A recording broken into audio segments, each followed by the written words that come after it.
Hello, welcome back to Search Football, and today I'm going to be looking at every Premier League club and one player they should not sign.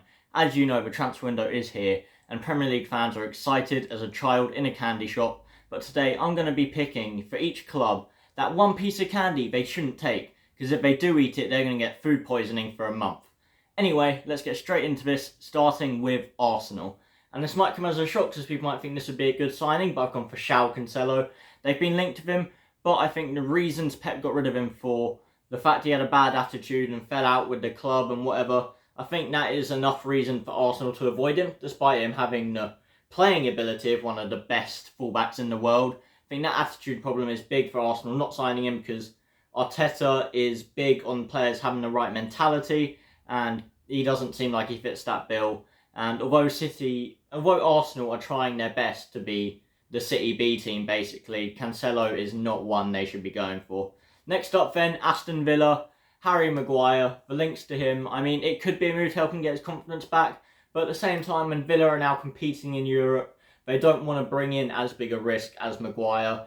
Could cost them 30 mil, and if he continues his United form, it would be a horrible investment for them, and I think with Conference League football, they could do a lot better for a centre-back. Next up then, Bournemouth, and I've gone for Gonzalo Plata. I think he's playing in the Liga. He had one goal all season, something like that. 6 assists, looks alright, but only one goal all season. Bournemouth needs some clinical wingers to help keep them in the league again next season, and he's clearly not showing that.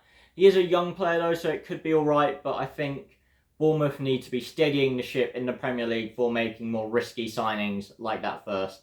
I do think Plata could be decent in the future, but right now, Bournemouth need to be looking at something else. Next up, Brentford. Jack Clarke from Sunderland had a very good season in the Championship. I just don't think he's quite at the right level yet, not quite ready. And I think he'd be the same sort of signing as Keane Lewis-Potter they got from Hull last season for around 20 mil. So yeah, and Potter, he's been injured a bunch. He's not quite looked ready. So they don't need to bring in pretty much the exact same player in Jack Clarke.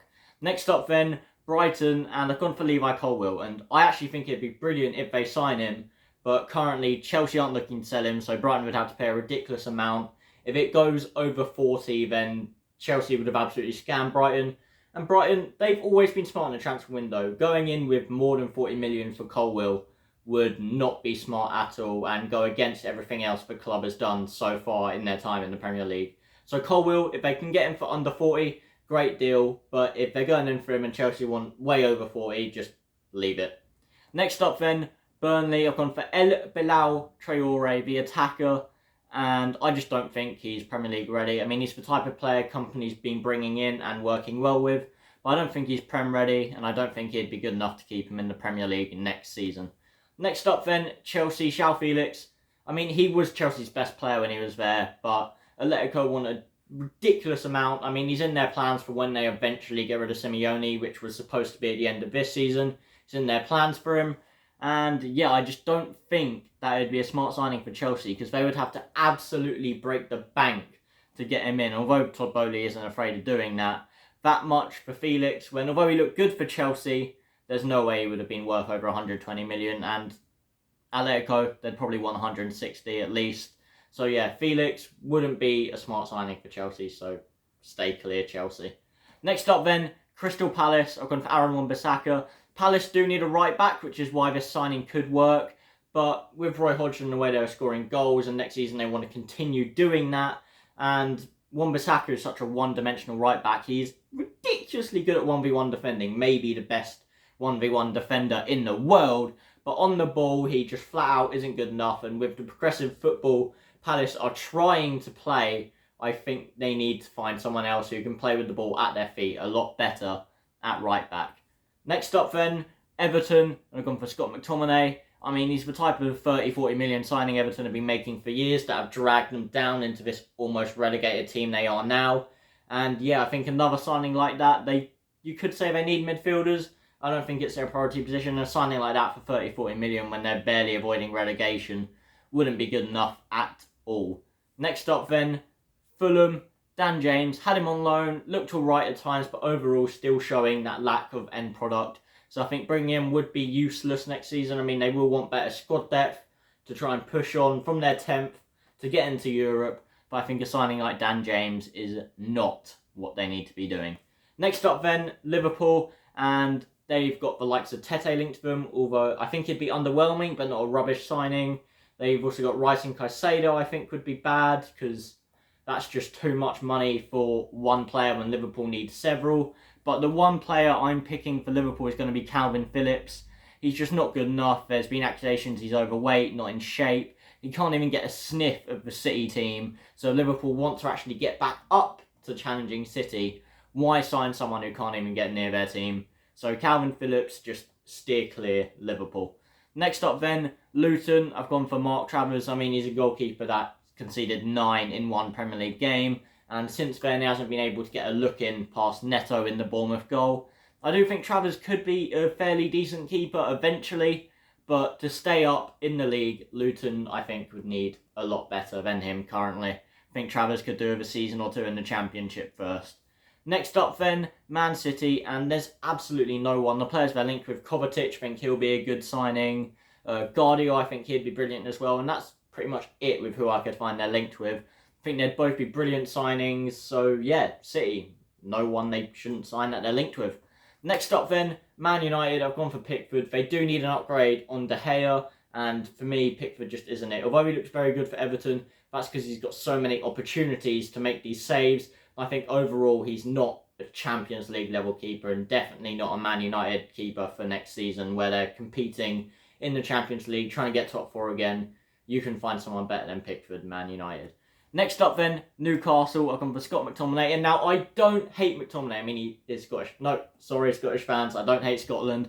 But yeah, the fact that I've said he's not good enough for Everton. He's not going to be good enough for Newcastle in the Champions League, is he? He might be okay squad depth. They need someone with the legs like he's got. But at the same time, for a backup for Longstaff, maybe to replace Longstaff, be a better version of him, they could find someone a lot better than Scott McTominay. Now they've got UCL football and, of course, their Saudi money, which has brought in the likes of Bruno Guimaraes and other brilliant players. So yeah, Newcastle could do way, way better. Next up then, Nottingham Forest. This guy called Batista Mendy, I saw they were linked to him. He got relegated with Angers, I believe, at the bottom of Ligue 1. And if he's getting relegated in the French league, although he was probably one of their best players, I don't actually know that, but I'd assume so if they're even linked with him.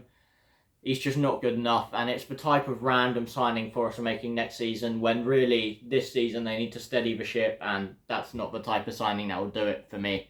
Next up then, Sheffield United and James McArthur would be a useful free agent, got some experience, but I think they need better quality to replace the young stars they had, like Tommy Doyle in the midfield last season. I think they could find someone better out there, someone younger as well, but still with the necessary experience they will need. McArthur, he wouldn't be absolutely awful, but I still think Sheffield should do better and avoid signing him, so he'll take up quite a bit of wages as a free agent from Palace as well. Next up then, Spurs, got lost there. They've linked with Maguire for the same reason he would be bad for Aston Villa. He wouldn't be good for Tottenham either, because if they can't get him in this team. Might fit a back 5 that Tottenham like to play. Don't know whether they'll keep that under Postecoglou. Can't say that name. But I think Maguire would be a bad signing. But the one I've gone for is Jadon Sancho. They're linked with him for 50 million, and he's just shown that currently he's not at the level for Man United. And the Spurs looking to get up to where United were this season, they will try and bounce back if they can. Sancho just clearly isn't at the level they need. So just 50 million on him, it's not ideal. It'd be the same as Richarlison, another big money flop for Tottenham. Next up then, West Ham, and I've also gone for Phillips. I linked with him to replace Rice, and this wouldn't be as bad as Liverpool signing him, but West Ham, yet again, could do so much better. And I don't hate Phillips and McTominay, but the fact of the matter is, the two Manchester clubs midfielders, they are just not good enough, and West Ham will be looking to build upon their Conference League win, so signing him would be a step backwards, in my opinion. Obviously, they're not going to find someone as good as Rice willing to join them, but they could still do a lot better than Calvin Phillips. Next up then, Wolves, and I've gone for Damari Gray. They're looking at signing him from Everton, and although he's shown great sparks, he doesn't quite fit Dyche's system, so Everton will look to offload him. But I think Wolves, they're fine in the wings with the likes of Podence and Neto, and I think one or two other players, Adama Traore as well. They're fine out wide. They need a striker that can score goals, and the main criticism for Damari Gray is that he is simply not clinical enough. So signing him would not solve Wolves' problems, and if they really want to wing it that badly, I still think they could do better, or he would be decent if they got him. Yeah, Wolves, you just need to look at other positions if you want to maintain your Premier League status. Anyway, that is this video. That is who I think your club shouldn't sign. If there's any players you think your club should avoid, if Premier League or not, any club that you support, let me know in the comments down below, and I will see you guys next time.